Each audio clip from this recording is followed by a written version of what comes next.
having the O negative blood type doesn't make sense. This means either you have a mutated gene or you're... Ma! What? What kind of blood type do I have? You don't have one, Stitch. No, that's not true, Mom. Bryson said that everyone has a blood type. Okay, well, Bryson don't know what he's talking about, okay? But, okay, Mom, what's your blood type? Stitch, finish the video now. Oh my.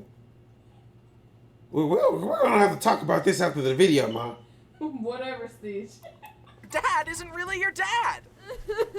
Spending more time at home definitely helped develop my creativity. I was an imaginative kid by nature, but having art supplies, books, and toys while having access to a big backyard definitely nurtured my imagination. I seriously used to go outside and just vividly hallucinate that I was on a magical adventure. And when my friends came over to play, we would get on the trampoline and one of them would say, "Pretend the trampoline is a spaceship and that we're astronauts." And so far as I was concerned, it was real. Ma, are you going to get us a trampoline so we can play astronauts? I'm going to think about it, Stitch. Well, Bryson has one and he has a real spaceship. Tell me one more thing about Bryson and you're going to cut the video. All right, yes, ma'am. I don't want to go to bed. Okay, well, do your video and stop telling me what Bryson got.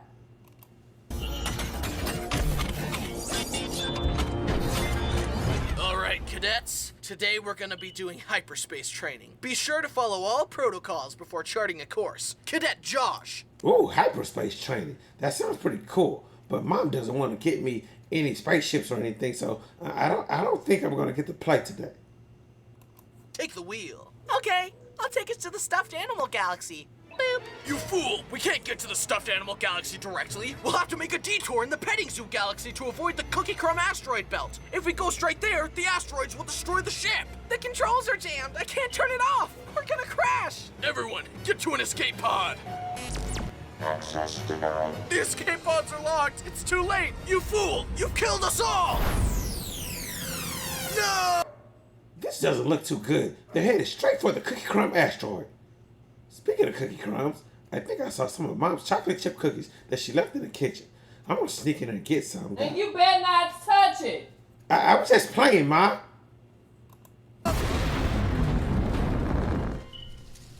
Kids, you okay? Can't you see that the spaceship exploded and we're dead now, Mom? Oh, that's nice. But my imagination did not stop there. I used to grab a bowl from the kitchen, go outside, gather an assortment of nature's finest materials into a bowl. Grass, leaves, herbs, berries, you name it. And I would pretend... I don't really like where this is headed. This guy's about to eat all that crap. And I was brewing a magical potion. Mom, drink this. It'll turn you into a giraffe. No thanks. I'll just stick with my sandwich. Fine, I'll drink it. Bryson, don't! Wow, it really worked. Yeah, it didn't work the way you think it worked. You're about to see the other side of the grass.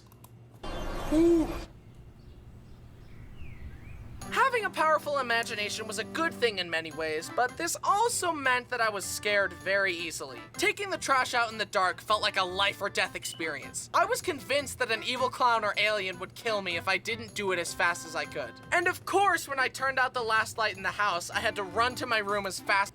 I'm kind of like that too, because at nighttime I see a lot of monsters and shadows and stuff. But sometimes it's just Mom changing her wig. As I could so that a shadow demon wouldn't catch me. Even as an adult, I avoid horror movies. It's just not worth it to me.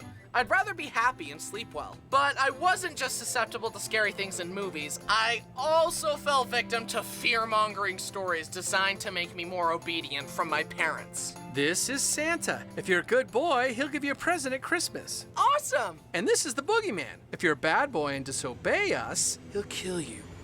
Slowly and painfully. He'll violently rip your arms off and use them to bash your head in.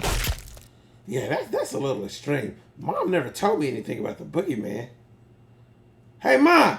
What, Stitch? What's the boogeyman? The man that's gonna come eat you. Oh my God. Why would he want to eat me, Mom? I'm made out of cotton. He's the boogeyman, Stitch. He don't care. I think Mama's really lost it, guys.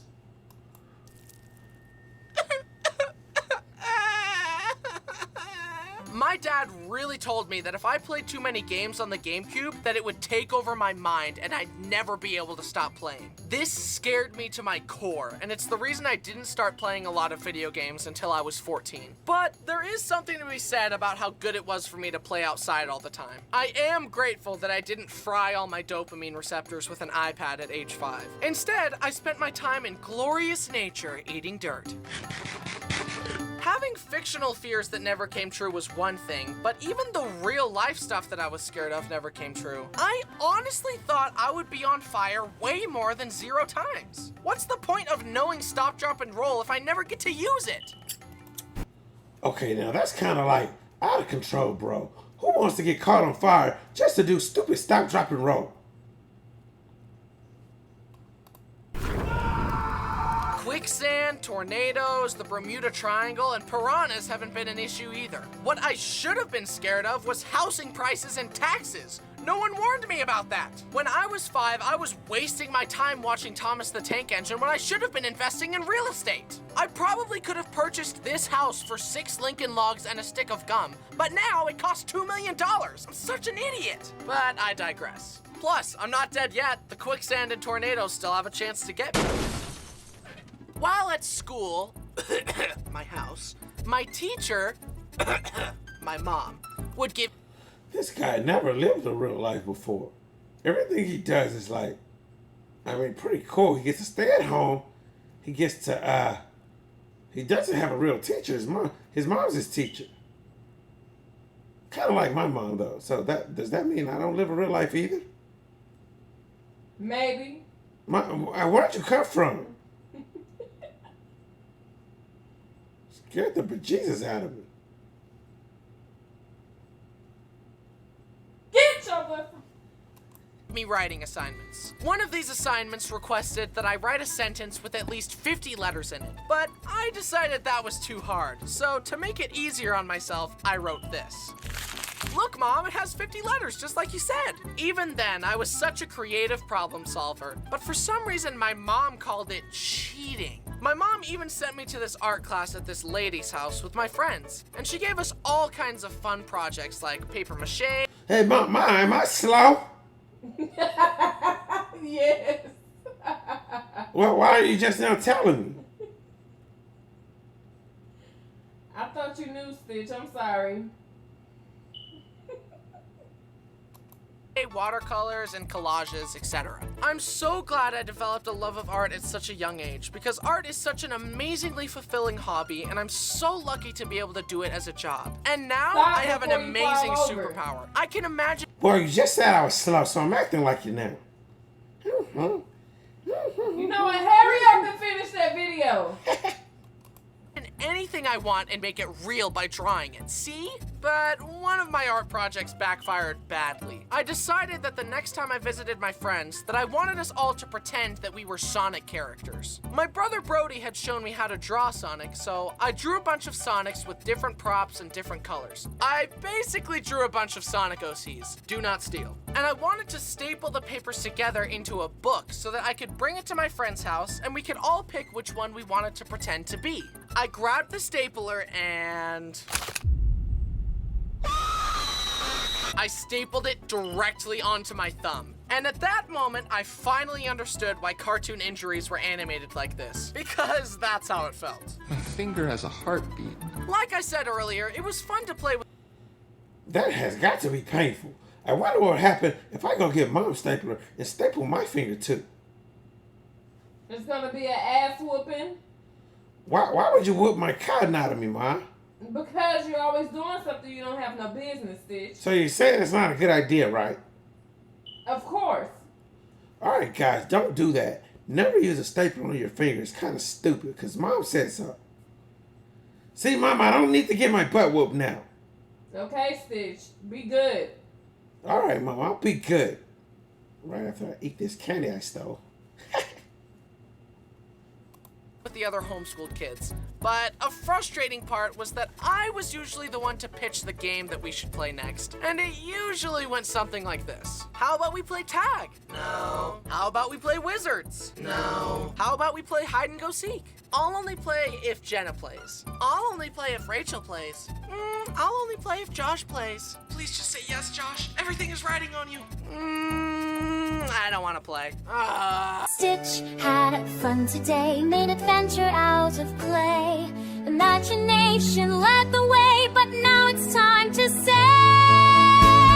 see you next time, friend of mine. Every day's a chance to shine. We laughed and played, made messes too, with goofy dreams that all came true. See you next time, friend of mine. Let's dream up what comes next. What'll we build? Who will we be? What will we see? Pirates, monsters, space, or sea? Imagine